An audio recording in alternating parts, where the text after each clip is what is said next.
I hope मेरी screen सबको visual होगी। अगर विजुअल है तो मुझे कंफर्म करें चैट बॉक्स में। स्क्रीन विजुअल है, वॉइस प्रॉपर आ रही है। ओके, चलिए थैंक यू सो मच। आगे बढ़ते हैं हम लोग। हमने कल सर्च इंजन के बारे में समझा था, सर्च इंजन क्या होते हैं। तो सर्च इंजन एक ऐसे प्लेटफॉर्म, एक ऐसे टूल है ऑनलाइन जो कि आपके क्वेरी को सर्च करता है एंड आपको कंटेंट प्रोवाइड करता है, आंसर आपको प्रोवाइड कर रहा होता है। मैंने वो सारा चीजें बता दिया था कि कैसे कोई भी सर्च इंजन वर्क कर रहा होता है। आपके जो भी वेबसाइट होते हैं उनको इंडेक्स करते हैं। जब भी कोई पर्सन क्वेरी सर्च करता है तो उस क्वेरी को वो अपने डेटाबेस में चेक करता है।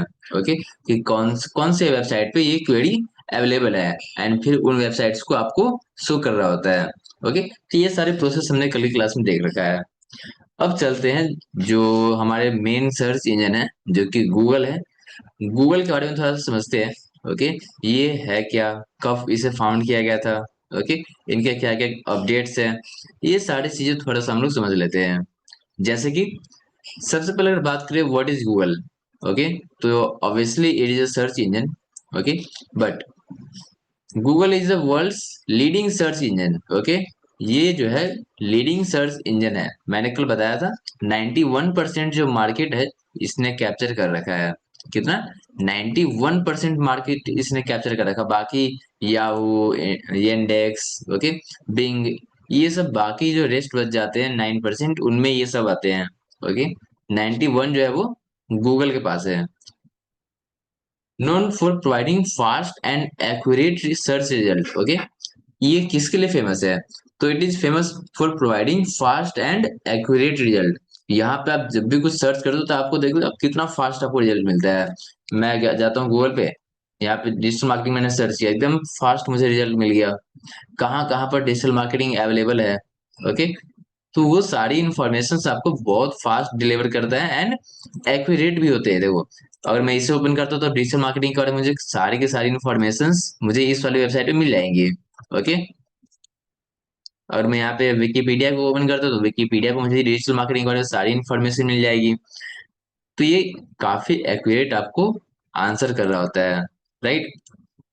चलिए, अब बात करते हैं गूगल को कब फाउंड किया गया था, गूगल कब से स्टार्ट हुआ, कब इसे बनाया गया था। तो बात करते हैं। तो फाउंडेड इन 1998। ओके, गूगल को 1998 में फाउंड किया गया था। इसे इस समय बनाया गया था। दो पर्सन थे, दोनों पर्सन नाम क्या है? Larry Page and surgery Brin. ये दो पर्सन थे जिन्होंने मिलकर गूगल की स्थापना की थी, गूगल को बनाया था। कब बनाया था? तो 1998। नाम याद रखेंगे, Larry Page and surgery Brin. क्या है? Larry Page and surgery Brin कब किया गया था? 1998 में।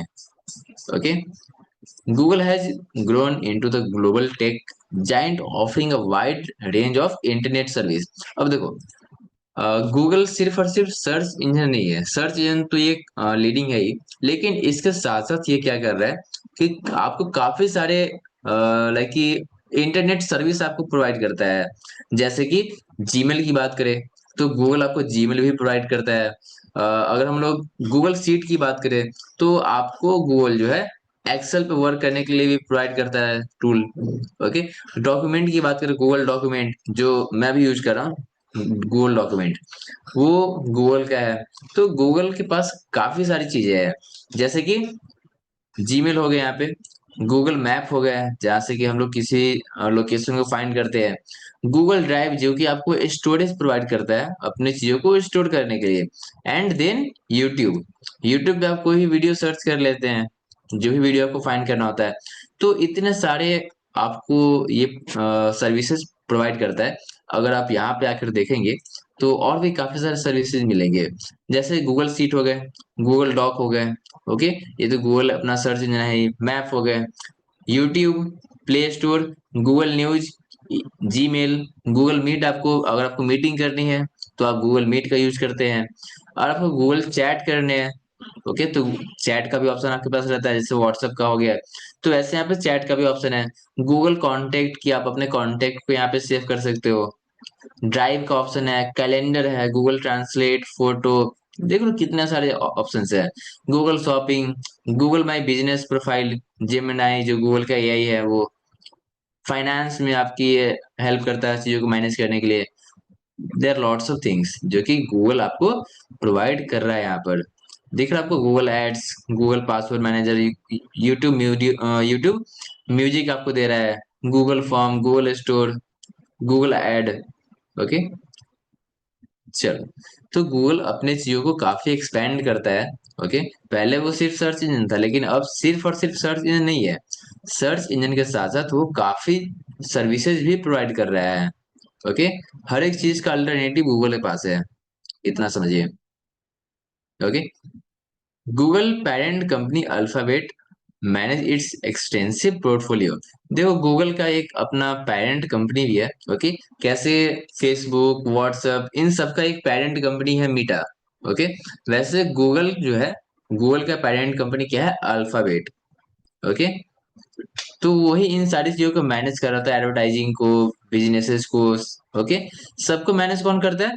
अल्फाबेट टेक्नोलॉजी जो है वो गूगल के सारे सर्विसेज को मैनेज कर रहा होता है। ओके, चाहे वो गूगल सर्च इंजन हो, चाहे वो गूगल एडवर्टीजमेंट हो, चाहे वो गूगल स्लाइड हो, गूगल डॉक हो, सबको मैनेज करने का काम कौन करता है? अल्फाबेट। ओके, ये इसका पेरेंट कंपनी है। पेरेंट कंपनी समझते हैं ना क्या होता है? कि एक बड़ी कंपनी होती है, उसके अंदर काफी सारे वेंचर्स होते हैं। ओके, तो that is called parent company. जैसे फेसबुक हो गए, जैसे व्हाट्सएप हो गए, इंस्टाग्राम हो गए, तो ये सब एक एक इंडिविजुअल कंपनी है। एंड इन इन सबकी एक पेरेंट कंपनी है जो कि है मीटा। सेम उस तरीके से गूगल की भी है। ओके, चलो। When was Google founded? Google was founded in Menlo Park, California on September 4. Okay, इसे कब फाउंड किया गया था? तो 4 सितंबर को 1998 में इसे फाउंड किया गया था। यहाँ पे भी लिखा हुआ 1998। ओके, तो अब एग्जैक्ट डेट याद रखे, September 4, 1998 में। कहाँ फाउंड किया गया था? तो Menlo park, California, California. Okay, यहाँ पे इसे बनाया गया था। चलो, मैं आपको दिखाता हूँ कि कैसे आप भी फाइंड कर सकते हैं कि कोई भी टूल कब इससे बनाए गए थे। देखना ध्यान से। जैसे कि अगर हम बात करते हैं गूगल की, तो Google is also domain. Domain के बारे में सबको पता है, डोमेन क्या होता है? ओके, वेबसाइट का नेम। अगर मैं यहाँ पे जाके क्रोम पे google.com सर्च करता हूँ, तो ये गूगल की जो वेबसाइट है, आप समझ लो। ओके, वो आपके सामने ओपन होके आ जाती है, राइट?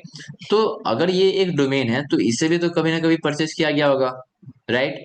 चलो हम लोग देखते हैं कि इसे कब परचेज किया गया था। तो मैं आपके साथ एक टूल शेयर कर रहा हूँ, जिससे कि आप किसी भी डोमेन नेम की हिस्ट्री आप देख सकते हो कि उस डोमेन नेम को कब परचेज किया गया था, कब एक्सपायर होने वाले हैं। ओके, वो सब देख सकते हो। आप लोगों को ऐसा टूल पता है जिसमें कि आप ऐसे चीजों को देख सकते हैं कि कोई भी डोमेन कब परचेज किया गया था, कब एक्सपायर होने वाले हैं, ये सब आपको हिस्ट्री पता चल जाए। ऐसे किस टूल के बारे में आप लोग जानते हो? एनीवन? नहीं? चैट बॉक्स में बताया। क्या आप लोग जानते हो ऐसे किसी भी टूल के बारे में? ओके, चलो कोई नहीं।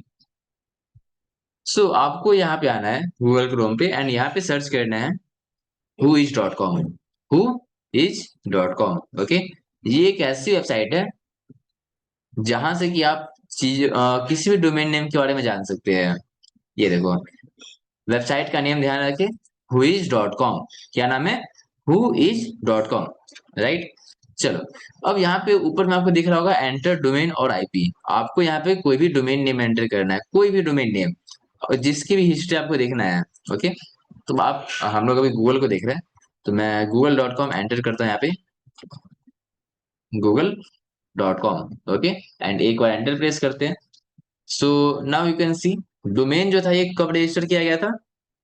google.com 1997 को ही रजिस्टर किया गया था। कब? 1919 15 सितंबर 1997 को ये किया गया था। ओके, एंड ये एक्सपायर कब होने वाले हैं आप वो भी देख सकते हैं। ओके, एक्सपायर जो है ये 2028, 2028 को ये एक्सपायर हो जाएंगे। 14 सितंबर 2028 को ये एक्सपायर हो जाएंगे। ओके, बाकी सारे नेम सर्वर कौन कौन से नेम सर्वर से कनेक्टेड है, इनके सर्वर क्या है, वो सारी इंफॉर्मेशन आपको यहाँ पर इनके नेम सर्वर से मिल जाती है। ओके। नीचे और भी इंफॉर्मेशन मिलते हैं कि कहाँ से इसे रजिस्टर किया गया था। ओके। रजिस्ट्रेंट का कॉन्टेक्ट। ओके। वो सब आपको यहाँ पर देखने को मिल जाते हैं। ठीक है। तो किसी भी डोमेन नेम को आप यहाँ से इजीली फाइंड कर सकते हो। जैसे कि अगर मैं देखना चाहूँ कि जीनमेट को कब परचेज किया गया था, जीनमेट.com, तो यू कैन सी, ये देखो, रजिस्टर्ड ऑन 2022। ओके, 2022 को इसे रजिस्टर किया गया था। कब किया गया था? 2022 को रजिस्टर किया गया था। एंड एक्सपायर कब होंगे ये? 2030 को एक्सपायर होगा। ओके। रजिस्टर किया गया था 2022 को, बीच में इसे एक बार रिन्यू किया गया था, 2025 को ही रिन्यू किया गया था। ओके। 2025 में इसे रिन्यू किया गया था। ऑलराइट। तो आप ये भी चीजों को देख सकते हो, किसी भी डोमेन नेम को आपको देखना तो आप फाइंड कर सकते हैं। ओके। चलिए, तो हम लोग आते हैं बैक अपने गूगल के ऊपर। एंड यहाँ पे क्या लिखा हुआ है? Google was founded in Menlo park California on 4 September 1998। Okay. 4 सितंबर 1998 को यहाँ पे इसे फाउंड किया गया था। लेकिन इसके डोमेन नेम के तो कुछ और ही दिख रहे हैं, google.com। यहाँ पे डोमेन नेम कुछ और यहाँ बता रहा है कि इसे कब रजिस्टर किया था, 1997 को रजिस्टर किया गया था, 15 सितंबर को। एंड यहाँ पे 4 सितंबर को दिख रहा है। तो इसका मतलब समझे, इसका मतलब क्या है कि यहाँ पे 15 सितंबर को डोमेन परचेज किया गया था। ओके, 15 सितंबर को सिर्फ और सिर्फ डोमेन परचेज किया गया था। लेकिन ये जो कंपनी है जब लॉन्च हुई, जब फुल फ्लेंज में लॉन्च हुई, तो ये कब हुआ? 4 सितंबर को लॉन्च हुए हैं। ओके। 15 सितंबर को सिर्फ और सिर्फ डोमेन परचेज किया था, एक साल पहले। एंड एक साल लगा इन्हें पूरी चीजों को, सिस्टम को बिल्ड करने में। And then they finally launch it on 4 सितंबर, ओके, 1998। चलो, ये दोनों जो पर्सन थे, Larry Page and Sergey Brin, ये दोनों एक पीएचडी के स्टूडेंट थे। स्टैनफोर्ड यूनिवर्सिटी में पीएचडी के स्टूडेंट थे, जो कि ये समझ रहे थे चीजों को, टेक्निकल बैकग्राउंड से थे। ओके, दैट्स तो सब लोग बस नाम याद रखें। अगर मैं फ्यूचर में कहीं पूछूं कि कब फाउंड किया गया था, तो डेट एंड इन दोनों पर्सन का नेम, इनके फाउंडर का नेम आपको याद रखना है। Okay, lady page and Sergey Brin. ठीक है। चलिए, आगे बात करते हैं गूगल के एल्गोरिदम्स के बारे में, कि गूगल कैसे रैंकिंग को डिफाइन करता है। ओके, कि कौन से कीवर्ड को ऊपर लाना है। अगर मैं यहाँ पे डिजिटल मार्केटिंग सर्च कर रहा हूँ, ओके, तो यहाँ पे देखो, पहले तो यहाँ पे अमेजोन की वेबसाइट है। ओके। फिर आप देखो तो digital marketing institute dot com, Wikipedia. Okay. Digital marketing institute dot com फिर से आ गया। ओके, एडोबी का वेबसाइट आ रहा है। तो इतने सारे जो वेबसाइट आ रहे हैं, तो गूगल ने कैसे समझा, गूगल को कैसे समझ में आया कि कौन सी वेबसाइट को ऊपर रखना है, कौन सी वेबसाइट को नीचे रखना है। विकीपीडिया को इसने नीचे रख रखा है, डिजिटल मार्केटिंग इंस्टीट्यूट को इसने ऊपर रख रखा है, एडोबी.com को इसने 4th नंबर पे सेंड किया हुआ है, डिस्प्ले कर रहा है। तो ये कैसे डिफाइन करता है? ऐसा तो नहीं कि रैंडमली जैसे ही मन हुआ वैसे दिखा दिया। ओके। तो इसके कुछ एल्गोरिदम्स, कुछ फैक्टर्स बने हुए हैं, कि अगर आप इन सारे फैक्टर्स पे खड़े उतरते हैं तो ही आपकी वेबसाइट ऊपर आएगी। ओके। जो जितना रूल फॉलो करेगा वो उतने ऊपर आएंगे। तो इस रैंकिंग को डिफाइन कौन करता है? गूगल के एल्गोरिदम्स। गूगल के जो भी एल्गोरिदम्स बने हुए हैं, उन रैंकिंग को डिफाइन कर रहा होता है। जैसे कि the Google algorithm is a complex system used by Google to retrieve data from its search index and deliver the most relevant search for a query। मैंने क्या सर्च किया? डिजिटल मार्केटिंग सर्च किया। चलो अभी मैं थोड़ा सा चेंज करता हूँ अपने कीवर्ड में, डिजिटल मार्केटिंग पटना। नाउ आप देखो, मैंने क्या सर्च किया था? Digital marketing in Patna. तो अब सबसे रेलिवेंट जो क्वेरी होगा, मतलब कि ऐसे वेबसाइट जो कि डिजिटल मार्केटिंग पटना के बारे में पूरी तरह से बता रहे हैं, वैसे वेबसाइट को ये टॉप में लाकर रख रहा है। ओके। डिजिटल मार्केटिंग पटना, देखो सब में होगा, digital marketing course in Patna with 100% job placement. Okay. इस तरीके से आपके रिजल्ट दिखते हैं। फिर यहाँ पे इसने कैसे जस्ट डायल के ऊपर किया, ओके, एजी किया, मीडिया को कैसे इसने ओपन किया, ओके, पीआईडीएम को कैसे इसने थर्ड प्लेस दिया। तो वो सब चीजें गूगल एल्गोरिदम जो होती है वो डिफाइन कर रही होती है। Okay, it is set of rules and calculations that determine how website R ranked in Google search result.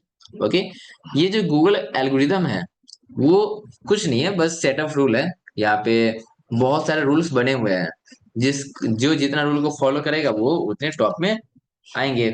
जैसे कि मैं दिखाता हूँ आपको। फॉर एग्जाम्पल, गूगल ने क्या किया है, सर्च इंजन है तो लोग सभी लोग चाहेंगे कि इस सर्च इंजन पे मेरी वेबसाइट टॉप में रैंक करे। तो रैंकिंग डिफाइन करने के लिए किसकी रैंक, किसको हम लोग टॉप में रैंक करेंगे, तो गूगल ने क्या किया है, अपने कुछ कुछ रूल्स बनाए हैं। गूगल ने कुछ रूल्स बनाए हैं, जैसे कि रिस्पॉन्सिव वेबसाइट होनी चाहिए, रिस्पॉन्सिव वेबसाइट होनी चाहिए, यूनिक कंटेंट होना चाहिए, यूनिक, आपका जो कंटेंट है वो यूनिक होना चाहिए, आपके कीवर्ड्स अच्छे होने चाहिए, कीवर्ड, आपकी वेबसाइट पे बैकलिंक्स होने चाहिए। तो ऐसे करके गूगल ने काफी सारे लाइक रूल्स बना के रखे हुए हैं। इन्हें क्या कहते हैं, गूगल ने अपने अब काफी सारे रूल्स बना के रखे हुए हैं। अब जो जितने रूल को फॉलो करता है उनकी वेबसाइट उतने टॉप में आती है। अगर मैं XYZ.com एक वेबसाइट है जो कि गूगल के हर एक रूल को फॉलो कर रहा हूँ।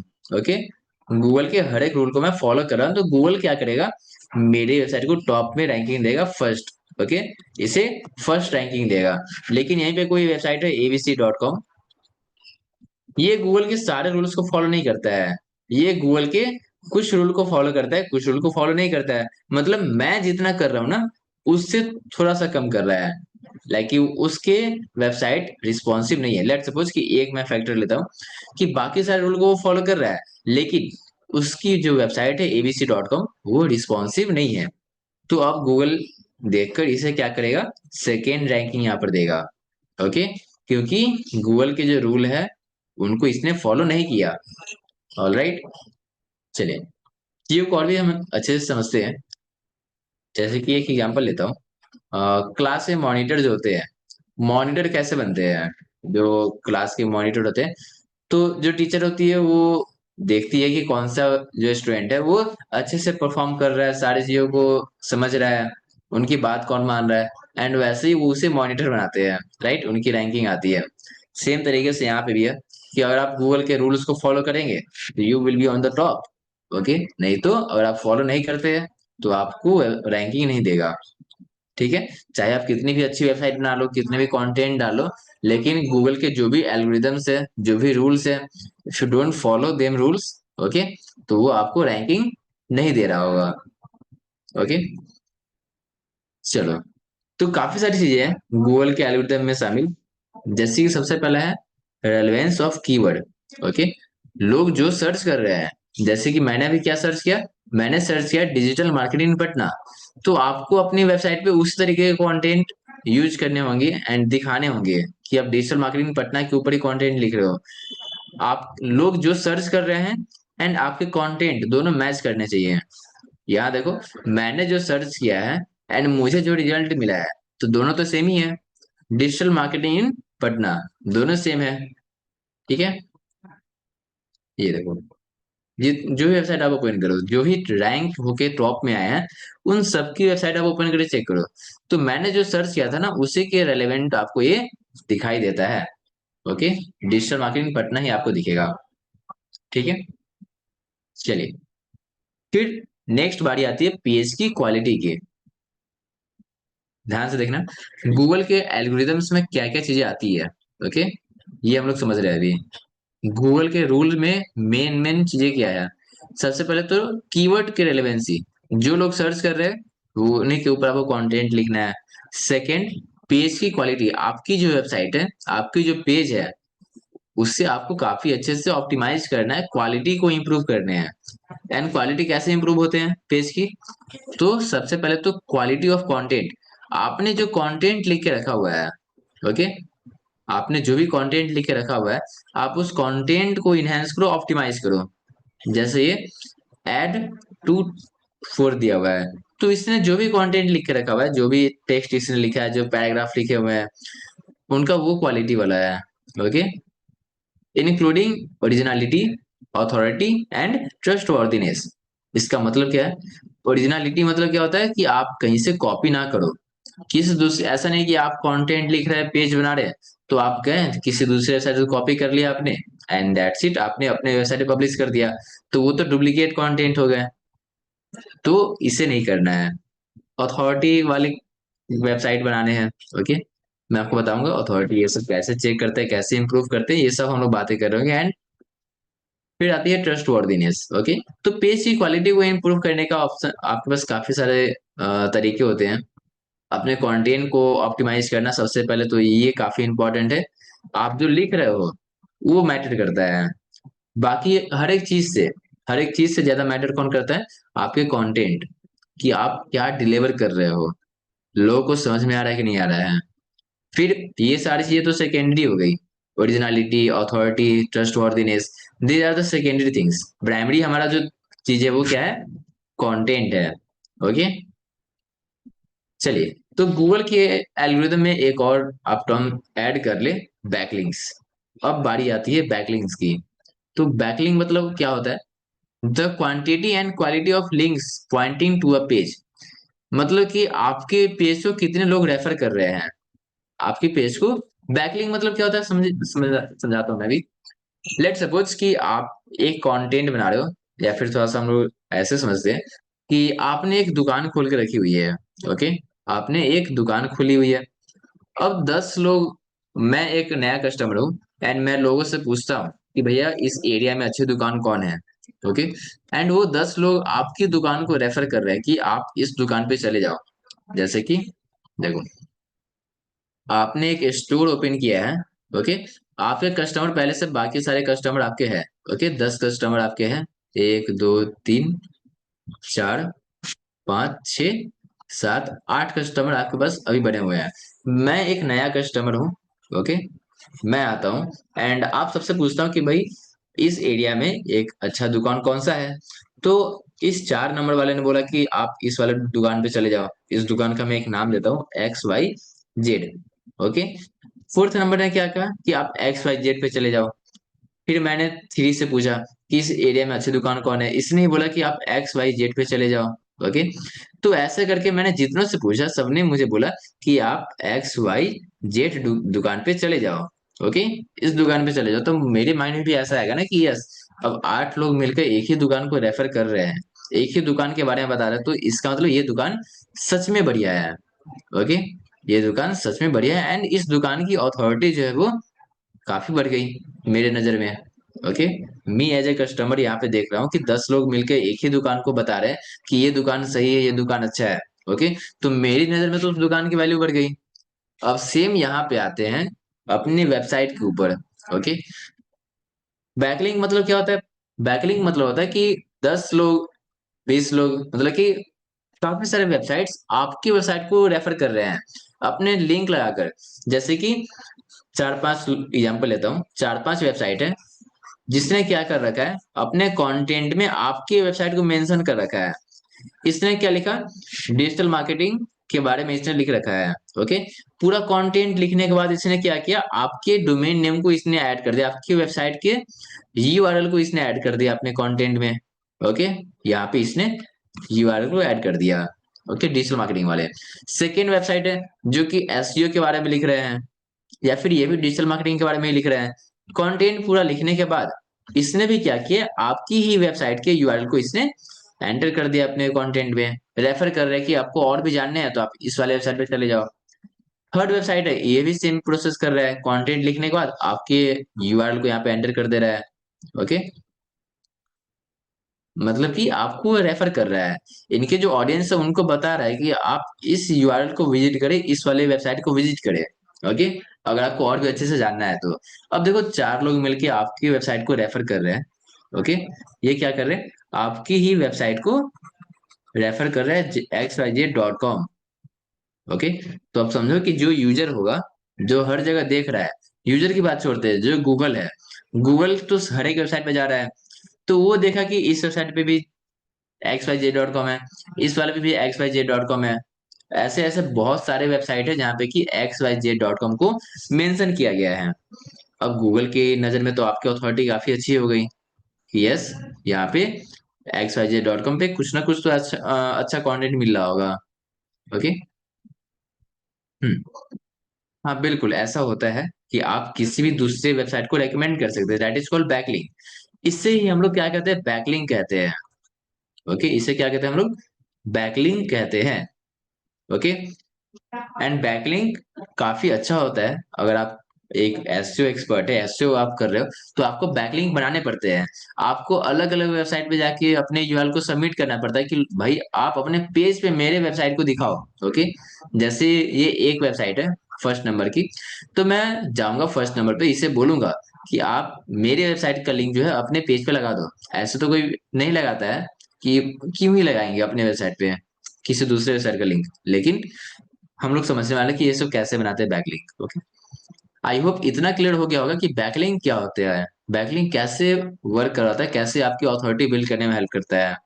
यहाँ तक मुझे एक बार बताएं चैट बॉक्स में, are you all clear? Backlink से कैसे हमारी वेबसाइट को सपोर्ट मिल रहे होते हैं, हेल्प मिल रहे होते हैं? सभी लोग क्लियर है? ओके।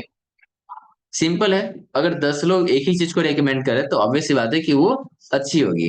तो 10 वेबसाइट अगर एक ही वेबसाइट को, किसी थर्ड पार्टी को, थर्ड वेबसाइट को रेफर कर रहे हैं, तो डेट मीन्स कि वो वेबसाइट काफी अच्छी है, उस पे कंटेंट होंगे अच्छे खासे। ओके, बस इतना समझना है। चलिए आगे मूव करते हैं। अब गूगल के एल्गोरिथम में एक और हम लोग चीज ऐड कर रहे हैं, यूजर के एक्सपीरियंस को, जिससे हम लोग यूएक्स भी कहते हैं। Okay, UI UX. तो यूजर के एक्सपीरियंस में क्या चीज है यहाँ पे, फैक्टर्स लाइक पेज की। अब कोई भी यूजर आपकी वेबसाइट पे आ रहा है तो वो कैसा एक्सपीरियंस कर रहा है, तो उसके एक्सपीरियंस में तो ये चीज हो सकती है ना कि आपकी वेबसाइट कितने जल्दी लोड हो रही है, वेबसाइट की स्पीड क्या है, लोडिंग स्पीड टाइम क्या है, मोबाइल फ्रेंडलीनेस है या नहीं है। ओके, ये भी आप लोग समझ लेते हैं। जैसे देखो, मैं किसी वेबसाइट पे जाता हूँ।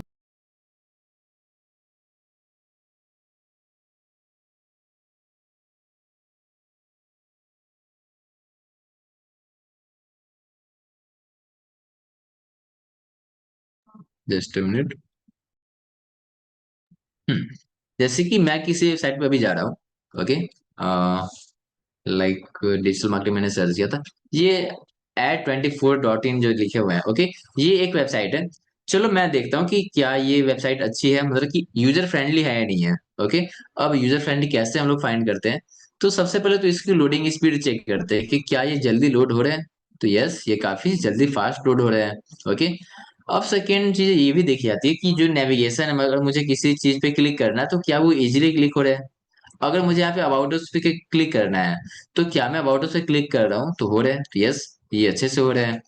अगर मैं किसी दूसरी चीज पे क्लिक कर रहा हूँ, कोई चीज स्लाइडर बना हुआ तो स्लाइड में कर रहा हूँ, तो क्या वो हो रहे हैं। ओके। तो इन सारे को हम लोग क्या कहते हैं, मोबाइल फ्रेंडलीनेस कहते हैं, यूजर एक्सपीरियंस अच्छा माना जाता है। अब देखो, मैं इसे मोबाइल फ्रेंडलीनेस चेक करता हूँ कि क्या मोबाइल में ये कंटेंट सही से दिखेंगे इसके। तो आप देखो, अगर मोबाइल में आप इसे ओपन करते हो तो मोबाइल में इस तरीके से आपको वेबसाइट दिख रही होती है। ये देखो, तो मोबाइल में भी सही दिख रहे हैं, इसके यूजर एक्सपीरियंस काफी अच्छे हैं। तो ये बातें होती है आपके गूगल एल्गोरिथम में, ये भी चेक किया जाता है कि क्या आपकी वेबसाइट यूजर फ्रेंडली है या नहीं है, मोबाइल फ्रेंडली है या नहीं है, स्पीड अच्छी खासी है या नहीं है, इजी ऑफ नेविगेशन है या नहीं है, मतलब कि आप कहीं पे अगर किसी को जाना है, ओके, किसी दूसरे पेज पे मूव करना है, तो क्या वो इजीली मूव हो रहे हैं। अब ऐसा तो नहीं कि 10 बार क्लिक करने पे एक बार क्लिक हो रहा है। ओके। तो इसे यूजर का एक्सपीरियंस कहते हैं। ओके। चलिए, तो गूगल एल्गोरिथम में नया टॉपिक आप ऐड करो, फ्रेशनेस ऑफ कंटेंट। कि आप जो कंटेंट लिख रहे हैं, यहाँ पे जो भी कंटेंट लिखे गए हैं, चाहे वो एक सिंगल हेडलाइन ही क्यों ना हो। ओके। तो वो कंटेंट फ्रेश होने चाहिए। फ्रेशनेस मतलब how recently the content was published और अपडेटेड, मतलब कि जैसे कि अगर आपका कंटेंट आउटडेटेड हो चुका है, मतलब बहुत पुराना हो चुका है, तो आपको उसे अपडेट करना पड़ेगा। जैसे कुछ कुछ कंटेंट ऐसे होते हैं जो एवरग्रीन चल सकते हैं हमेशा के लिए, वो आप सेम ही कंटेंट को यूज कर सकते हैं। लेकिन कुछ कुछ कंटेंट ऐसे होते हैं जो कि आपको अपडेट करते रहना होगा समय के साथ साथ। ओके।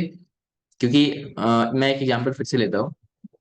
गवर्नमेंट की जो स्कीम होती है, अगर आपने उसके बारे में वेबसाइट बना के रखा हुआ है, जैसे कि देखो ऐसी काफी सारी वेबसाइट्स हैं, जैसे कि फास्ट, एक वेबसाइट है फास्ट जॉब करके, या फिर आप सबने नाम सुना होगा सरकारी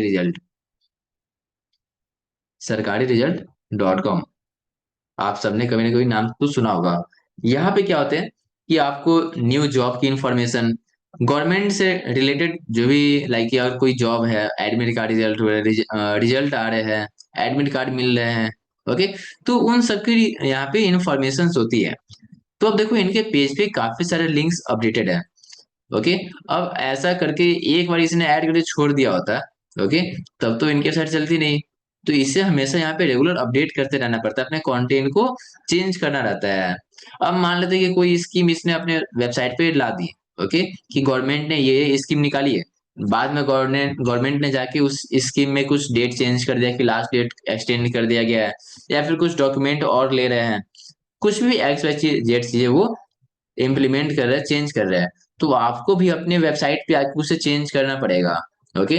तो इससे हम लोग कहते हैं फ्रेशनेस ऑफ कंटेंट, ओके। आपका कंटेंट जो है वो फ्रेश हो, आउटडेटेड ना हो, ठीक है। चलिए, तो ये गूगल के कुछ कुछ एल्गोरिदम्स है, कुछ कुछ रूल्स है जो कि हमने अभी डिस्कस किया, तो ये काफी कम है अभी। बहुत सारी चीजें हैं जो कि हमें डिस्कस करनी है गूगल के बारे में, ओके। इसके क्या क्या एल्गोरिदम्स है, क्या क्या रूल्स है इसके, ओके, वो सब हम लोग अभी समझने वाले हैं। अभी बेसिक बस इतना समझे, ये 5-6 रूल जो भी मैंने आपको बताया इतना याद रखना है, ओके।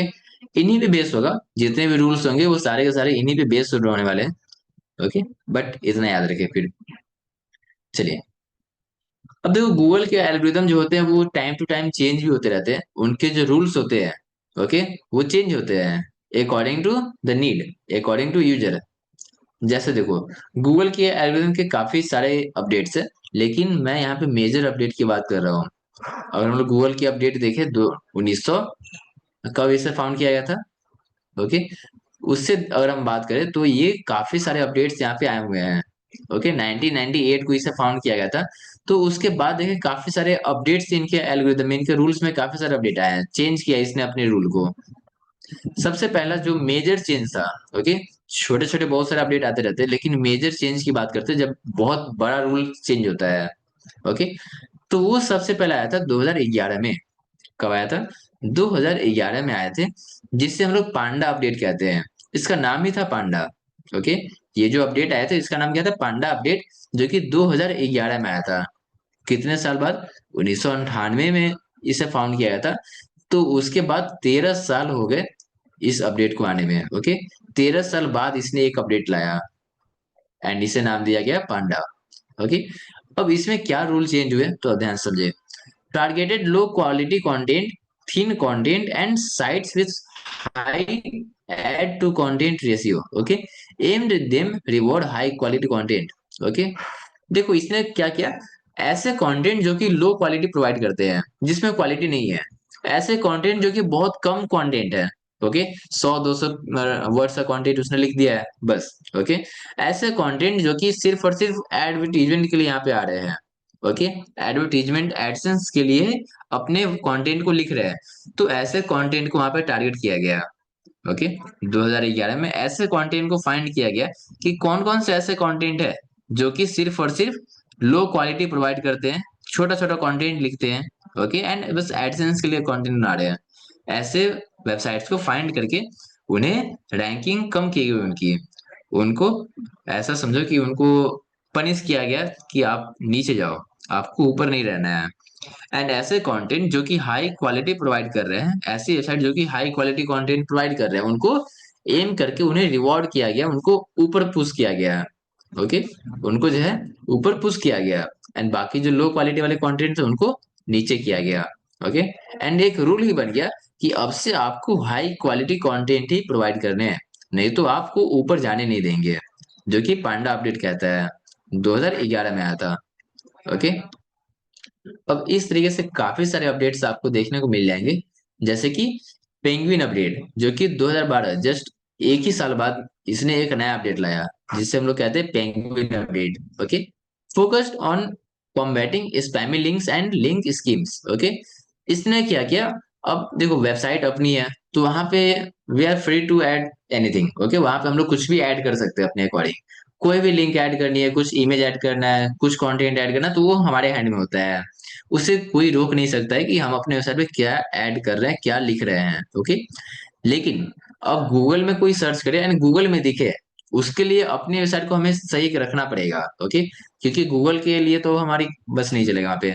गूगल ने जो अपना रूल बना के रखा हुआ है कि आपको अगर हमारे प्लेटफॉर्म पे शो होना है, हमारे सर्च इंजन में आपको दिखना है, तो आपको हमारे रूल को फॉलो करना पड़ेगा। ओके, वेबसाइट चाहे आपकी हो, लेकिन आपको हम बिजनेस लाकर दे रहे हैं, आपको हम कस्टमर लाकर दे रहे हैं, तो आपको हमारे जो रूल्स है वो फॉलो करने पड़ेंगे। That is called by penguin. Okay, अब यहाँ पे क्या हुआ, जो स्पैमी लिंक्स जो कि इधर उधर का लिंक लगा देते हैं, कुछ स्पैमी लिंक्स, फ्रॉड लिंक्स जो अपने वेबसाइट पे कभी कोई लगाते हैं। ओके, उन सबको फोकस करके उन सबको पेनलाइज किया गया। ओके, उन सबको पेनल्टी लगाई गई एंड नीचे किया गया। ठीक है, स्पैमी लिंक के बारे में बस इतना समझे ना कि अगर कोई ऐसा लिंक है जहाँ पे क्लिक करके लोग स्पैम कर सकते हैं, फ्रॉड कर सकते हैं, तो ऐसा लिंक से जो वेबसाइट पे लगाया गया था उनको हाइड किया गया, उनको नीचे किया गया। ठीक है, जस्ट एक साल बाद फिर से एक अपडेट आएगा ह्यूमिंग बर्ड का। Improve search result relevance bye focusing on meaning behind query. देखो, पहले क्या होता था कि मैं जब कुछ भी सर्च कर रहा हूँ ना, जैसे मैंने यहाँ पे क्या सर्च किया, मैंने यहाँ पे सर्च किया, डिजिटल मार्केटिंग सर्च किया था। ओके, तो पहले गूगल इन सारी चीजों को समझता नहीं था कि क्या लिखा हुआ है ये, इसका मतलब क्या है, ये नहीं देखता था। वो सिर्फ ये देता था कि आपने जो सर्च किया, जो वर्ड आपने सर्च किया है, वो कहाँ कहाँ अवेलेबल है, उनके इंडेक्स में, उनके सर्वर पे कहाँ कहाँ, डेटाबेस में कहाँ कहाँ अवेलेबल है, वो बस वो सर्च करता है। ओके, पहले। लेकिन धीरे धीरे इसने जैसे अपडेट किया, हमिंग बर्ड अपडेट आ गया 2013 में, तो वो अब इनके मीनिंग समझते हैं, डिजिटल मार्केटिंग का वो मीनिंग जानता है। ओके, एंड अब उसी के अकॉर्डिंग आपको रिजल्ट दिखा रहे होते हैं, आपको वेबसाइट से रेकमेंड करते हैं, उन्हीं के अकॉर्डिंग समझता है वो चीजों को अब। ओके, चलो, फिर 2014 में पेंगुइन अपडेट, पिजन अपडेट आया। इसमें क्या क्या है, improve local search result by better aligning them with traditional web ranking signal and giving more accurate location based result. आपने देखा होगा कि आप जब भी गूगल पे जाके ऐसा सर्च करते हैं, जैसे कि पिज्जा शॉप नियर मी, ऐसा जब आप सर्च करते हैं नियर मी, तो आपके आसपास, आपके लोकेशन के आसपास जो होता है, ओके, उसके बेस पे आपको रिजल्ट दिखते हैं। गूगल को कैसे पता चला कि मैं कहाँ पे अभी हूँ। ओके, तो ये आपके लोकेशन पे, आपके लोकेशन को ये चेक कर रहा है कि आपने कहाँ से सर्च किया है। ओके, मैं पटना से सर्च कर रहा हूँ, इसलिए पटना वाले यहाँ पे सारे के सारे पिज्जा के पिज्जा रेस्टोरेंट आ रहे हैं, कंकर बाग आ रहे हैं यहाँ पे, एंड भी जो भी यहाँ के आसपास वाले, वो सारी चीजें आपको देखने को मिलते हैं। आप अगर नोएडा में रख के सर्च कर रहे हैं, तो आपको उसके आसपास की चीजें दिखती है। ओके, अगर आप यूपी में सर्च कर रहे हो, ओके, यूपी में किसी पर्टिकुलर सिटी में बैठ के सर्च कर रहे हो, तो आपको उसके आसपास के पिज्जा शॉप देखने को मिलेंगे।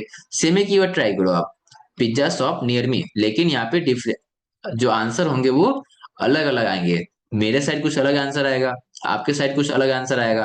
ओके, तो ये ऐसे ऐसे कीवर्ड्स को भी इम्प्रोवाइज किया गया है यहाँ पर। अगर आप लोग डिजिटल मार्केटिंग सर्च करें, डिजिटल मार्केटिंग मैं सर्च करता हूँ, आप भी सेम ही सर्च करो, तो रिजल्ट काफी हद तक सेम रहेंगे। आपको टॉप में अमेजोन दिखेगा, फिर नीचे आपको यहाँ पे डिजिटल मार्केटिंग इंस्टीट्यूट दिखेगा, नीचे विकिपीडिया दिख जाएंगे। तो ये सब जो रिजल्ट होते हैं वो सेम होते हैं, सबके लिए सेम होता है, कोई भी सर्च करे तो आपको सेम ही रिजल्ट देखने को मिलेगा। लेकिन लोकल सर्च जो हो गए, जैसे मैंने आपको दिखाया था अभी पिज्जा शॉप नियर मी, इसे लोकल सर्च कहते हैं। मतलब कि नियर मी मैंने लगा दिया, अब ये समझ रहा है चीजों को कि इसको इसके आसपास की लोकेशन दिखानी पड़ेगी, यहाँ पे चीजें बदल जाती है। ठीक है, तो पिजन अपडेट में ये भी चीजें चेंज की गई कि लोकल सर्च को इम्प्रूव किया गया। Okay, accurate location based result आपको दिखता है अब। ठीक है, अगर कोई पर्सन है यहाँ पे सर्च कर रहा है petrol pump near me, okay, petrol pump near me, तो ये क्या करेगा गूगल, आपके लोकेशन को चेक करके नियर बाय में जितने भी पेट्रोल पंप्स होंगे, फ्यूल स्टेशन, वो आपको यहाँ पे रेकमेंड करके दिखा रहा होगा। ओके, चलो, तो ये लोकेशन बेस्ड टारगेटिंग होते हैं, जिसे हम लोग लोकल एसईओ भी कहते हैं। क्या कहते हैं इसे, लोकल एसईओ भी कहते हैं, जो कि हम लोग समझेंगे आगे क्लास में। ठीक है, चलिए अभी हम बैक आते हैं वापस। नेक्स्ट जो अपडेट है मोबाइल गेटन अपडेट, ये काफी इंपॉर्टेंट अपडेट थे जो कि 2015 में आए थे। देखो हर एक साल अभी अपडेट आते रहे हैं। 2015 में एक नया अपडेट आया, that is called mobilegeddon update. इसका क्या मतलब था? इसका मतलब साफ है, ऐसे वेबसाइट को टॉप में लाना जो कि मोबाइल फ्रेंडली भी हो। ओके, मोबाइल फ्रेंडली मतलब कि मोबाइल में अच्छे से दिखे, उसकी इमेज अच्छे से दिखे। अब ऐसा नहीं कि डेस्कटॉप में तो सही दिख रहा है, लेकिन जैसे ही मोबाइल में ओपन कर रहा हूँ तो टेक्स्ट काफी बड़े बड़े दिख रहे हैं, डेस्कटॉप के अकॉर्डिंग दिख रहा है वो। ओके, तो ऐसा नहीं है।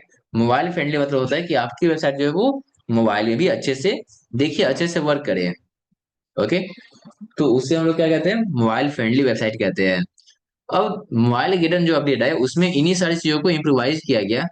जो वेबसाइट मोबाइल फ्रेंडली है उन्हें ऊपर लाया गया, जो वेबसाइट मोबाइल फ्रेंडली नहीं उन्हें नीचे लाया गया। इसका एक कारण भी था, क्योंकि देखो जो यूजर होते हैं वो सबसे ज्यादा लोग मोबाइल यूज करते हैं, मोबाइल पे सर्च करते हैं, रेदर देन कि वो डेस्कटॉप यूज करे या फिर टैबलेट यूज करे। काफी कम होंगे परसेंटेज। अगर हम लोग बात करते हैं गूगल पे कुछ भी सर्च करने की, तो हम लोग जहां भी रहते हैं बस मोबाइल निकालते हैं एंड सर्च कर लेते हैं। ओके, लैपटॉप तो हर जगह लोग कैरी नहीं करते हैं, लोग टैबलेट तो हर जगह कैरी नहीं करते, लेकिन मोबाइल कैरी करते हैं। ओके, तो गूगल ने देखा कि हमारे मोस्ट ऑफ द यूजर जो है, 80% यूजर हमारे मोबाइल से सर्च कर रहे हैं, तो हमारी जो वेबसाइट है उन्हें मोबाइल में अच्छी दिखनी चाहिए। ओके, दैट्स वाई ये मोबाइल गेटन अपडेट लाया गया 2015 में। और इसी तरीके से काफी सारे अपडेट्स आपको देखने को मिलेंगे, RankBrain update, Possum update, Fred update, Medic, Bird, code update, जो कि ऑन गोइंग है। देखो अभी हम लोग लास्ट का सीधा डिस्कस करते हैं कोड अपडेट, जो कि 2024 में आए थे। ओके, जो कि अभी तक चल रहा है। इसके बाद अभी तक कोई अपडेट नहीं आया गूगल का। ओके, लास्ट अपडेट जो था वो कोर अपडेट ही था, 2024 में आए थे। Okay, regular broad update that tweaks various factor aiming to reward high quality. यहाँ पे फिर से क्वालिटी की बात की गई कि अगर आप हाई क्वालिटी देते हो कंटेंट के थ्रू, तो आपकी वेबसाइट जो होंगी वो टॉप में आएंगी। ओके, ये कोर अपडेट में बोला गया, जो कि 2024 में आए थे एंड अभी तक ऑन गोइंग है। इसके बाद अभी तक कोई भी अपडेट नहीं आया है। ओके, चलिए गूगल के बारे में अगर इतना आपको समझ में आ गया, तो मुझे एक बार चैट बॉक्स में बताएंगे। ये गूगल की कहानी थी, अगर आपको समझ में आ गई तो मुझे एक बार बताया चैट बॉक्स में, तो हम लोग आगे मूव करेंगे अभी। सभी लोग क्लियर हो गए गूगल के बारे में, गूगल के अपडेट के बारे में, गूगल के एल्गोरिदम्स के बारे में?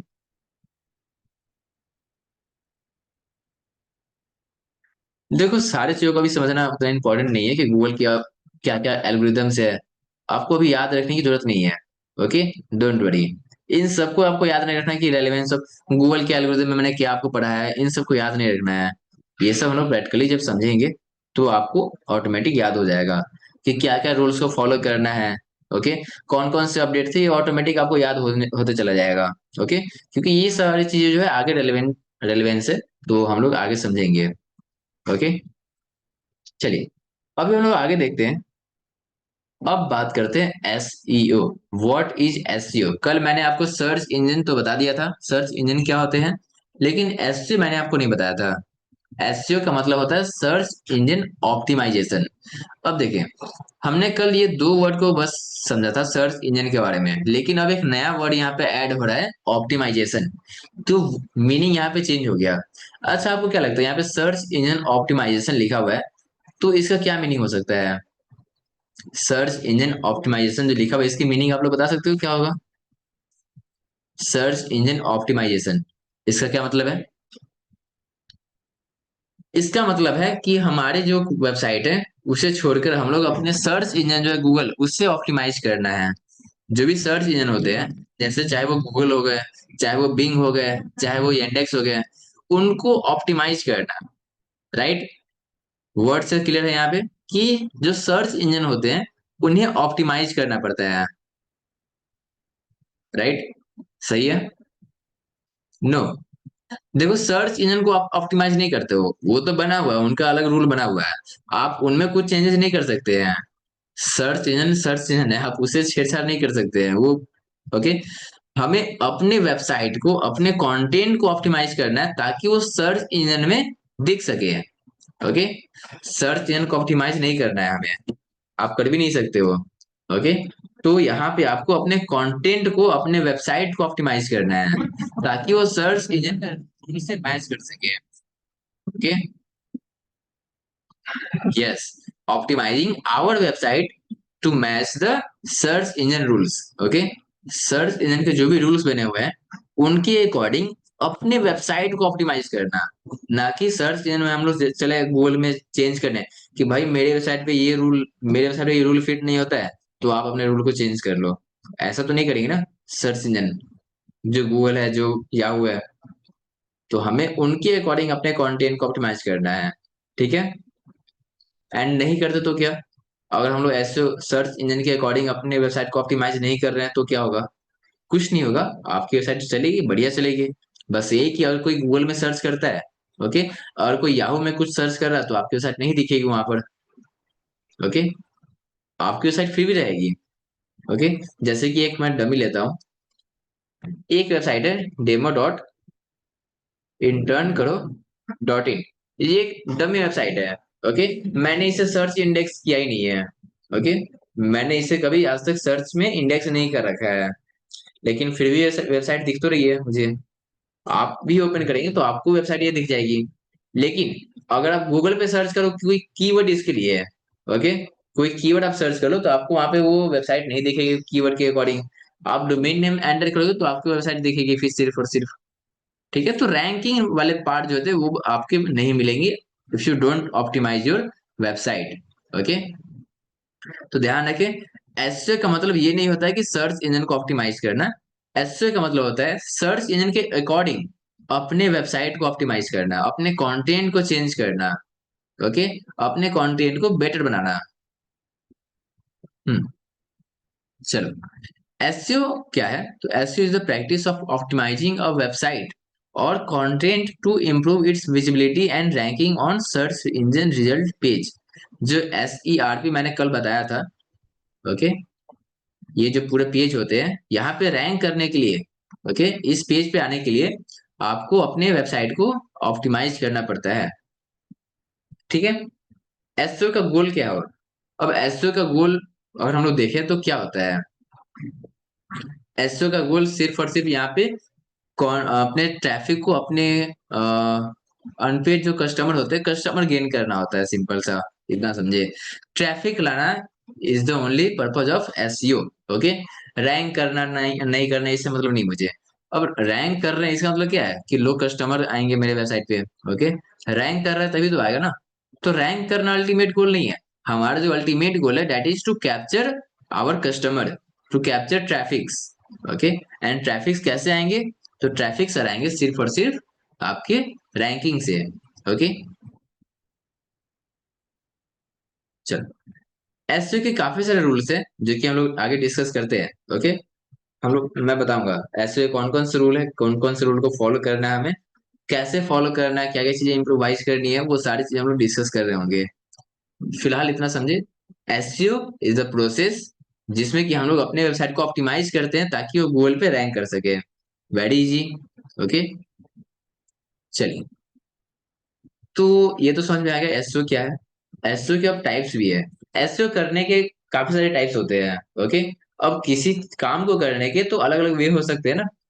अगर मुझे सीखना है कुछ, ओके, तो उसका अलग अलग वे हो सकता है। मैं चैट जीपीटी से सीख लूं, मैं यूट्यूब से सीख लूं, मैं किसी मेंटोर से सीख लूं, तो वो अलग अलग वे हो सकता है। तो वैसे यहाँ पे टाइप्स ऑफ एसईओ है, टेक्निक्स ऑफ एसईओ होते हैं। ओके, दो चीजें मैं आपको अभी बताने वाला हूँ, एक तो types of SEO and second यहाँ पे टेक्निक्स ऑफ एसईओ। दोनों चीजों में काफी डिफरेंस है। एक यहाँ पे मैं बताऊंगा आपको types of SEO and second यहाँ पे टेक्निक्स।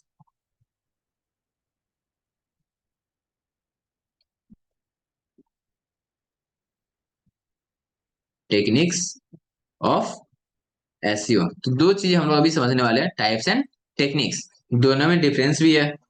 टाइप्स मतलब क्या होता है कि आपके पास जो है उसे आपने कैटेगराइज कर रखा है। टाइप्स का मतलब क्या होता है? कैटेगराइज करके आपको दिखाना।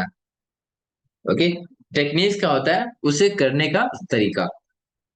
ठीक है, तो पहले हम लोग टाइप्स को समझते हैं एंड देन टेक्निक्स को समझेंगे। ओके। अब टाइप्स यहाँ पे बोला गया है, इसका मतलब क्या है कि हमने अभी एसईओ को जो है कैटेगराइज कर दिया है। ओके। एसईओ को मैंने क्या किया, अभी कैटेगराइज कर दिया थ्री पार्ट्स में। अभी मैंने एसईओ को तीन पार्ट्स में कैटेगराइज किया है। सबसे पहले क्या है, ऑन पेज एसईओ। क्या है, ऑन पेज एसईओ। सेकंड क्या है, टेक्निकल एसईओ। एंड थर्ड क्या है, ऑफ पेज एसईओ। कोई पर्सन अगर आपसे पूछता है एसईओ के कितने टाइप्स है, तो आपका आंसर होना चाहिए there are three types of SEO, on page SEO, technical SEO and off page SEO. ये तीन आपका आंसर होगा वहां पे। ठीक है। अगर कोई पूछे टाइप्स ऑफ एसईओ तो टेक्निक्स पूछे तो उसके बारे में मैं बताता हूँ अभी। लेकिन अभी टाइप्स ऑफ एसईओ की बात करते हैं सिर्फ और सिर्फ। On page, technical and off page, ये माइंड में रख लीजिए। ये कोई भी क्वेश्चन आपसे करेगा, कहीं भी बेसिक से बेसिक अगर आप कोई क्वेश्चन करता है एसईओ के बारे में, तो सबसे पहले आपसे यही पूछेगा एसईओ के टाइप्स क्या होते हैं। ओके। चाहे कोई आप इंटरव्यू में बैठे हो, तो आपको सबसे पहला क्वेश्चन यही आएगा टाइप्स ऑफ एसईओ के बारे में बताने के लिए। एसईओ के कितने टाइप्स होते हैं, ये आपसे हमेशा क्वेश्चन किया जाएगा, तो माइंडेड। सबसे पहले क्या है, ऑन पेज एसईओ। फिर क्या है, technical SEO. And third one, of page SEO. अब एक एक करके हम लोग समझेंगे ऑन पेज एसईओ के बारे में, टेक्निकल एसईओ के बारे में, ऑफ पेज एसईओ के बारे में। ओके। लेकिन उससे पहले अब चलिए थोड़ा सा हम लोग टेक्निक्स के बारे में बात करते हैं। टेक्निक्स क्या होते हैं। Okay. On page, of page, technical, ये सब तो पार्ट है एसईओ का। मतलब कि एसईओ के ही तीन ब्रांच आप बोल सकते हो, तीनों को आपको फॉलो करना है। ओके। अब इसमें ऐसा नहीं है कि आप ऑन पेज को छोड़ देंगे, सिर्फ और सिर्फ टेक्निकल करेंगे एंड ऑफ पेज करेंगे। ओके। आपको इन तीनों को फॉलो करना है अगर आपको एसईओ स्ट्रॉन्ग करनी है तो। इस बात का ध्यान रखें, ये एसईओ के टाइप्स है। ओके। तो टाइप्स में आपको तीनों चीजों को फॉलो करना है। ओके। चलिए टेक्निक्स के बारे में समझते हैं। अब टेक्निक्स का मतलब आप लोग समझ रहे हैं कि एक काम को करने के कितने सारे तरीके हो सकते हैं।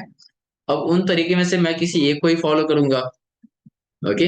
अगर एक काम को करने के दो तरीके हैं, तीन तरीके हैं, तो मैं कोई एक तरीका पकड़ूंगा, एक वे लूंगा एंड उसी के ऊपर मैं वर्क करूंगा। जैसे कि एसईओ, एसईओ करने के भी टेक्निक्स होते हैं। एसईओ, अगर मुझे कुछ सीखना है तो उसके काफी सारे तरीके हो सकते हैं कि मैं यूट्यूब कर लूं, मैं चैट जीपीटी कर लूं, मैं कोई पेड कोर्स ले लूं। तो अलग अलग तरीके हो सकते हैं। तो आप एक के साथ करते हो कि नहीं करते हो, या तो आप यूट्यूब के साथ चले जाते हो पूरी तरह से, या तो आप चैट जीपीटी से सीख लो सिर्फ, या तो आप कोई पेड कोर्स ले लेते हैं। ओके। तो ये टेक्निक्स होते हैं। जैसे कि सबसे पहले क्या है, अगर हम लोग टेक्निक्स की बात करते हैं तो यहाँ पे तीन तरह के टेक्निक है एसईओ करने के। सबसे पहले क्या है, व्हाइट हैट एसईओ। क्या है, white hat SEO. May be आपने कभी नाम सुना होगा इसका। ओके। सेकेंड होते हैं ब्लैक हैट एसईओ। एंड फिर लास्ट में आते हैं ग्रे हैट एसईओ। ओके। तीन चीजें यहाँ पे है, white hat SEO, black hat SEO and grey hat SEO. ये तीनों टेक्निक्स है।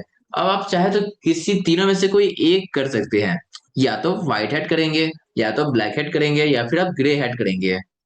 ओके। इन तीनों का मतलब मैं भी समझा देता हूँ क्या होते हैं। ओके। इतना याद रखें। चलो मुझे बताओ आप लोग पहले तो, चैट बॉक्स में आप लोग बताओ टाइप्स ऑफ एस, मुझे लिखकर सेंड करें आप लोग। चैट बॉक्स में आप लोग टाइप्स ऑफ एसओ लिखकर सेंड करेंगे, कौन कौन से टाइप्स है। Fast fast everyone. Types of SEO के बारे में हम लोग बातें कर रहे हैं, तो आप लोग मुझे चैट बॉक्स में बताओ अभी, टाइप्स ऑफ एसओ लिखकर सेंड करें। कितने टाइप के एसओ है, कौन कौन से हैं। सिर्फ और सिर्फ टाइप्स ऑफ की बात कर रहा हूँ। Yes yes yes, on page SEO, of page SEO and technical SEO. That's great, that's great, awesome. चलो ये तो हो गए। मुझे अभी टेक्निक्स के बारे में बताएं कि कौन कौन से टेक्निक्स है, एसईओ के टेक्निक्स क्या क्या है। अभी लोकल एसईओ को साइड रखते हैं, वो एक अलग पार्ट है। ओके। मेनली थ्री पार्ट्स है। ओके। अभी मुझे टेक्निक्स के बारे में बताया, techniques of SEO. Techniques of SEO यहाँ पे नीचे दिख रहा है ना, आप लोग बताइए कौन कौन से टेक्निक्स है। Yes, white hat, black hat and grey hat. Yes. फिर कोई ऑन पेज ऑफ पेज लिख रहा है। I am talking about SEO techniques. Okay. इस बार मैं टाइप्स की बात नहीं कर रहा हूँ, इस बार मैं टेक्निक्स की बात कर रहा हूँ। परफेक्ट। चलिए, अब देखिए यहाँ पे टाइप्स ऑफ एसईओ में ऑन पेज की बात की गई, टेक्निकल की बात की गई एंड ऑफ पेज की बात की गई। तो तीनों का एक क्विक ओवरव्यू लेते हैं। ऑन पेज का मतलब क्या होता है, ऑफ पेज का मतलब क्या होता है, एंड टेक्निकल का मतलब क्या होता है। तो देखो, on page SEO refers to the optimizing of individual web page to improve their ranking on search engine and attract more relevant traffic। क्या बोला इसने, समझ में नहीं आया, चलो कोई नहीं। देखो, ऑन पेज का मतलब क्या होता है ना, कि आपको अपने वेबसाइट पे हर एक पेज को ऑप्टिमाइज करना, हर एक पेज के कंटेंट को ऑप्टिमाइज करना, ताकि वो गूगल में इजिली इंडेक्स हो सके। ओके, इजिली वो ट्रैफिक ला सके, ओके, रैंक होकर। It contains on both the content and the HTML source code of the page। Okay, इसमें जो मेनली आपका फोकस होता है वो क्या होता है, अपने कंटेंट को ऑप्टिमाइज करना, कि आपने किस तरह से कंटेंट लिख के रखा है। ओके, जैसे कि अगर मैं एक वेबसाइट बनाता हूँ, लेट्स सपोज कि मैं जेमेट की वेबसाइट ओपन करता हूँ फिर से। Okay, here you will see, एक अबाउट अस का पेज लेते हैं। ओके, मैं क्या कर रहा हूँ यहाँ पे, एक अबाउट अस का पेज ले रहा हूँ, ठीक है। अब यहाँ पे देखो कि इसके कंटेंट को मुझे ऑप्टिमाइज करना है, हर एक चीजों को जो मैंने लिख के रखा है, जो मैंने इमेज लगाया है, जो टेक्स्ट लिखा है, जो बटन लगाया है, उन सबको इतना अच्छा ऑप्टिमाइज करना ताकि वो गूगल में इजिली रैंक करे। ओके, तो किसी अगर पेज को, इंडिविजुअल पेज की बात करते हैं ना, अगर हम लोग अबाउट अस की पेज की बात करें तो हम मैं लॉग इन करूंगा वेबसाइट पे, यहाँ पे अगर कुछ कंटेंट को चेंज करना है तो उस कंटेंट को मैं चेंज करूंगा। ओके, ताकि वो गूगल के रूल्स को मैच कर सके। ओके, तो उससे हम लोग ऑन पेज ऐसे कहते हैं कि अपने ही कंटेंट को चेंज करना, ऑप्टिमाइज करना। ओके, एंड एक बात का ध्यान रखें, जब ऑन पेज ऐसे कर रहे होते तो आपको अपने वेबसाइट पे लॉग इन करना पड़ता है। मैं लिख देता हूँ। Okay, log in to your website. Okay, आपको अपने वेबसाइट में लॉगिन करनी पड़ती है while doing on page SEO. बिना वेबसाइट में लॉगिन किए आप ऑन पेज एसईओ नहीं कर सकते हैं। ओके, तो ऑन पेज एसईओ के बारे में अभी हम लोग बस इतना ही समझते हैं कि आपको अपने पेजेस को, अपने वेबसाइट को ऑप्टिमाइज करना पड़ता है इंटरनली। ओके, कंटेंट को ऑप्टिमाइज करना पड़ता है ऑन पेज। सीधा सीधा आप लिख दो यहाँ पे, ऑन पेज का मतलब होता है ऑप्टिमाइजिंग कंटेंट।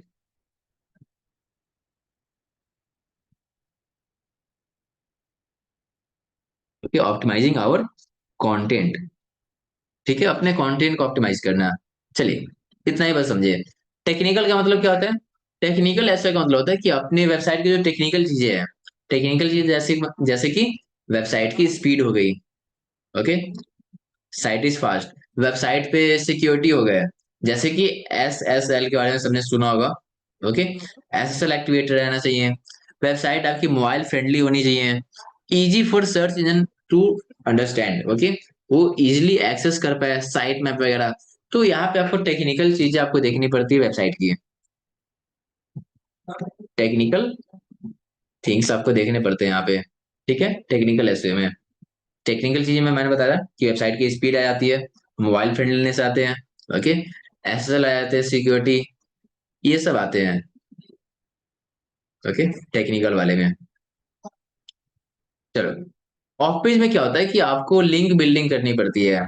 मैंने अभी आपको शॉप की एग्जांपल दिया था ना, कि अगर 10 लोग मिलकर आपकी शॉप को रेफर कर रहे हैं तो आपके शॉप जनरली अच्छे होंगे। ओके, तो वही आपको अब लिंक बनाने पड़ते हैं, लिंक बिल्डिंग आपको करने पड़ते हैं। अलग अलग वेबसाइट पे जाके अपने लिंक को पेस्ट करना पड़ता है। ओके, कि मैं किसी वेबसाइट पे गया, ओके, वहां पे पेस्ट कर दिया। अब देखो, जैसे कि मैं यहाँ पे जिनमेट की वेबसाइट है, अबाउट अस का पेज बना हुआ है, यहाँ पे अगर मैं आपकी वेबसाइट को लिंक कर देता हूँ, ऐड करता हूँ, जैसे कि यहाँ पे टॉक टू करियर एक्सपर्ट है। Okay, talk to career expert. अब कोई पर्सन यहाँ पे क्लिक करता है एंड इसके बैक में मैंने आपकी वेबसाइट का किसी भी एक पर्सन का लिंक दे रखा है वेबसाइट का। अब समझो यहाँ पे क्लिक करने के बाद आपकी वेबसाइट पे चला जाए वो, तो मेरा जो ट्रैफिक है वो आपके ट्रैफिक बन गया अब। ओके, तो इससे हम लोग लिंक बिल्डिंग कहते हैं। आपको मैंने एक बैकलिंक दे दिया, मैंने क्या किया, आपको एक बैकलिंक दे दिया है। ओके, तो इससे हम लोग ऑफ पेज में काउंट करेंगे। एंड ध्यान रखिए, ऑन पेज एंड टेक्निकल करते समय आपको लॉगिन करना पड़ता है आपके वेबसाइट में। Okay, log in to your website. Okay. But off page करने के लिए आपको लॉगिन की जरूरत नहीं पड़ती है। Not need to login. Okay, यहाँ पे आपको लॉगिन करने की जरूरत नहीं पड़ती है ऑफ पेज करने के लिए। इतना ध्यान रखें। ओके, बाकी चीजें बहुत इजी तरीके से क्लियर हो जाएगी। टाइप्स ऑफ एसईओ कितने हैं? थ्री टाइप्स ऑफ एसईओ है। On page SEO, technical SEO and off page SEO. Techniques की बात करें तो टेक्निक्स भी तीन है, जो कि white hat SEO, black hat SEO and grey hat SEO. Okay, अब इनके बारे में हम लोग कल समझेंगे। फिलहाल आप लोग बस इतना ही अभी याद रखें, गूगल के बारे में जो मैंने बताया एंड टाइप्स ऑफ एसईओ के बारे में, इतना आपको याद रखना है। ठीक है, टेक्निक्स जो है हम लोग कल डिस्कस करेंगे कि क्या क्या टेक्निक्स होते हैं, किन किन तरीके से एसईओ हो सकते हैं, black hat SEO, white hat SEO, grey hat SEO. Okay, चलिए, यहाँ तक अगर बातें समझ में आ गई तो मुझे एक बार चैट बॉक्स बता दे फास्ट। अगर यहाँ तक सभी लोग क्लियर हो गया है तो write in the chat box. Are you all clear? सभी लोग को समझ में आ गया? यस। तो बस आपको इन्हीं सारी चीजों को भी रिवाइज करना है। ओके, पीडीएफ मिलेगी, लेकिन ये end of the class. Okay, जब हमारी पूरी क्लास खत्म हो जाएगी तो आपको पीडीएफ मिलेगी।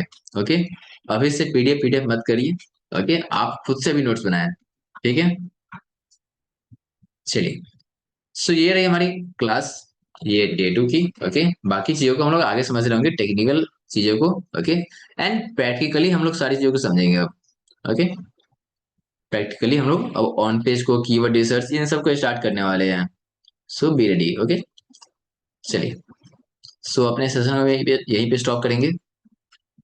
सेशन को यहीं पे स्टॉप करते हैं।